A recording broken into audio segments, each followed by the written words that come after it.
you very much. I think I'm going to do my part sitting, if that's okay. So, please here. What I wanted to talk about in my section are some struggles and some triumphs of teaching a language course as a student instructor. I taught during my MA here at the University of Waterloo and also during my Ph.D. studies, and I mostly teach language courses to beginners and intermediate levels, and I've also done some culture courses and faculty-wide courses.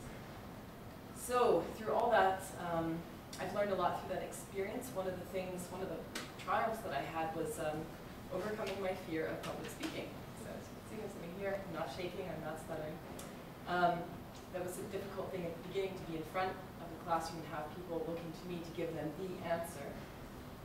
And one of the things I learned pretty quickly is that that it's okay to say, I don't know. It's okay to say, I need to look that up, or maybe someone else has the answer here.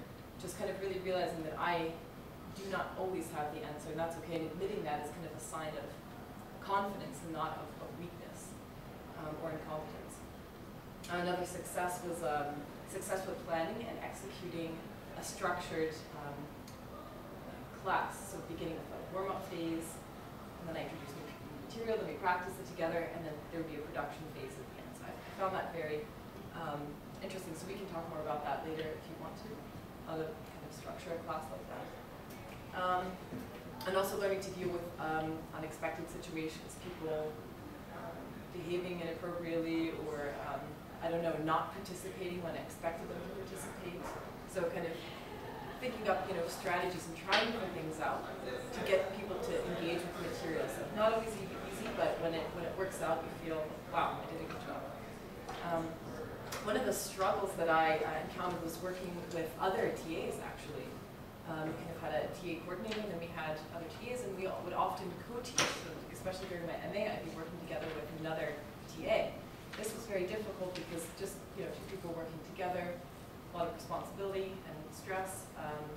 And so sometimes I would hear other TAs talking about their teaching partners, saying, oh, she's lazy and he's bossy, and really the communication wasn't really working there. So my perception of team teaching really developed during that time. At first I thought this is only negative. And then I realized what was going wrong with some of the other teaching pairs. It was just basically a lack of communication, and they did not divide their tasks, so they weren't doing things that would facilitate successful working together.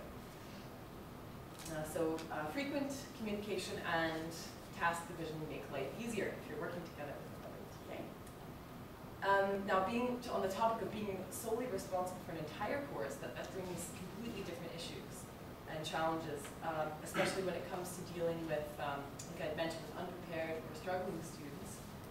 And what I saw from my own experience is that sometimes some students, if they're not doing well in the course for whatever reason, they tend to turn this and blame the instructor. And so especially, you're just like, hey, it's not my fault, and you know that they're having some problems, but they want to blame this on you, and they can be really mean. So one strategy that I found very effective and to deal professionally with such situations would be just to continually refer back to the course syllabus. So obviously the first day of class, you're assuming going to go, so just always come back to that. Hey, and just stay positive. Just say, hey, we talked about this at the beginning. Here it is, black on white. If I can help you in some other way, I'd like to help you out there, but I can't let you write another quiz, or I can't let you turn in that assignment late. It wouldn't be fair to the other students. So just always coming back to that. And eventually I became very comfortable with that strategy. So I can really recommend that. On the topic of maybe taking that a little bit further, professionalism and student-teacher roles. That was something also very interesting, especially as a younger pure graduate student teaching, closer in age to the students who are teaching. So maybe I'll start out by saying what professionalism should not be, in my opinion. I don't think that professionalism, I do not think that it should mean that you are disconnected from your students, that you're really this expert, you're just so far away from them, you're so smart, you're so much smarter than they are. I think as a pedagogue, you're most effective when you do connect with your students and when you really give them a sense that you are joining them on a journey of discovering knowledge or creating knowledge together. I find that students are much more willing to join you on that, engage with the material when you are engaged with the material and them. So with that said, I guess maybe it goes without saying that you shouldn't cross boundaries of appropriate social conduct in a professional setting. So that, I think that goes without saying, and that's what people typically mean, but sometimes that gets over-exaggerated and people become very cold and they're very distanced from their students, and I don't know if that really fosters learning as much as that, getting engaged yourself with the class. So maybe there's a line to walk. Then someone was asking a question earlier about having control over the content of the course. I think this was Kate. Instead of just being in a supporting role, I just took notes on that. That can be really tough. I've never been in charge of creating a course, that's another thing altogether. But I have been in charge of a course, solely in charge of a course that was created by someone else, and then I took that over. So is that your situation? Or I don't have a situation like this. Okay, you can speak about creating from scratch. This is good. It can be actually tough if you're taking over the course that someone else has created, because you don't really have full control. You don't kind of understand the thought process that went behind the sequencing of material and which materials were chosen even. So that can be tricky. So it's always important to, if you're taking over a course created by someone else, to talk to them and try to get some insights into that process so that you know how to approach and administer those materials. So if you're developing your own course, I guess, yeah, if I were doing that, I would start early and ask others for suggestions about which materials to take, and also about the course goals. So what the student should achieve by the end of that course and how those goals fit into larger curriculum goals. That would be something that I think would be important. And the one thing I would, if you're taking over a course from somebody else, that you should ask and make sure that you have access to the materials. For example, that the course platform, at UWA's now we have Desire to Learn. What happened to me a couple of years ago was that I got access.